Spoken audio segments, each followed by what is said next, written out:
You know, when it comes to literary translation, there's this huge gap between a version that's just correct and one that's genuinely captivating. In this explainer, we're going to break down how a translation goes from being accurate to becoming a real piece of art, changing not just the words, but the entire feel for the reader.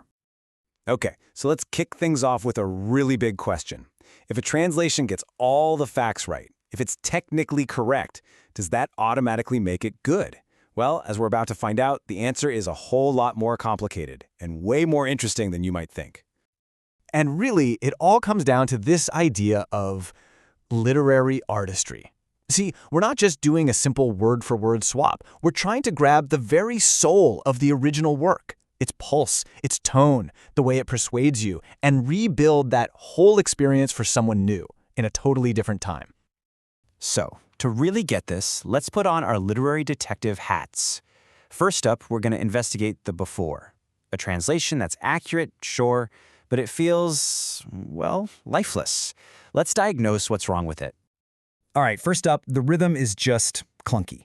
The writing feels modern and heavy-handed, and it's completely missing that smooth, elegant flow you'd expect from something written in the 19th century. It just doesn't sound right for its time. Take a look at this part from the draft. It says, au creux de, à l'ombre de, au murmure de, which means in the hollow of, in the shadow of, to the murmur of. You hear that? That repetitive structure? It reads more like a modern-day grocery list than a piece of beautiful, descriptive writing. And that's the whole problem right there. You've got this gap. On the one hand, this modern, almost robotic list. And on the other, our goal is this classical elegance, this forward motion that just pulls you right into the story. We've got to build a bridge between those two things. Okay, weakness number 2 has to do with the tone, or what we call register. The language in this draft is all over the place. It kind of hops between really simple, direct words and a more formal literary style. It's like wearing sneakers with a tuxedo. It just feels off. For instance, look at this line. I was not born for the storms of life. I mean, it makes sense, we get it, but it feels so flat, so direct for a character who's supposed to be in this deep philosophical moment. It's missing that weight, that 19th century sense of inescapable destiny, of fatum. And this really shows what was missed, right? The draft is giving us this flat, simple language. But what we're aiming for are these refined, almost fatalistic phrases that are just packed with style and rhetorical power. And this next one, this is probably the biggest weakness of them all. Because the tone is so direct, so conversational, the narrator's big, powerful statements just lose all their impact. Any sense of defiance just fizzles out. And it all comes down to this tiny little phrase, que faire si, which basically means, what should I do if? It completely changes the tone. What should be this bold, philosophical challenge just turns into this weak, almost helpless little question. It's a lion roaring with the voice of a kitten. So the difference is just night and day. The draft gives us these meek, conversational questions, but the whole point is to deliver powerful, defiant, philosophical statements that really show us who this narrator is. Okay, so we've picked apart all the problems. Now for the really cool part. Let's take a look at the after, the polished, revised version that brings all of that authentic 19th century life and spirit roaring back into the text. Okay, now just listen to this. C'est sous ce toit-même que vécut mon père, au fond de ce vallon. Si je préfère le silence au fracas, le repos à l'agitation, la solitude au tourbillon du monde. Loosely, that's like, it was beneath this very roof that my father lived, in the depths of this valley. And what of it? What if I prefer silence to the din, rest to agitation, solitude to the whirlwind of the world? Can you feel that shift? The rhythm, the confidence? It's a completely different character, a different world. So how did that happen? It's not magic, I promise.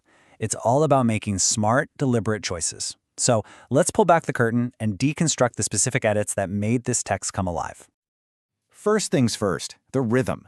Remember that choppy list? The revision uses the word vécu, which is a verb tense called the passé simple. Now, this one little change is a total game changer.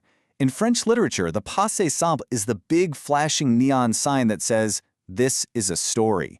It's one word that immediately elevates the tone and teleports you into a classic novel.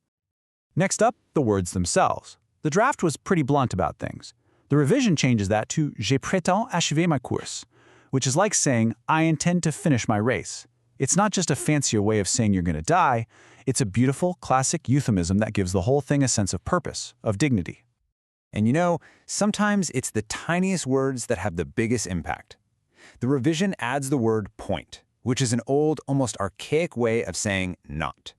It's like adding one perfect piece of vintage furniture to a room. That single detail adds this incredible historical texture and makes the whole sentence feel authentic to its time. Okay, now for the real power play. We ditch those weak questions and bring in some heavy hitters. The interjection mais quoi basically means so what or well then. It's pure defiance. And the phrase n'ai que faire de is this really sophisticated, almost contemptuous way of saying, I have no use for these things.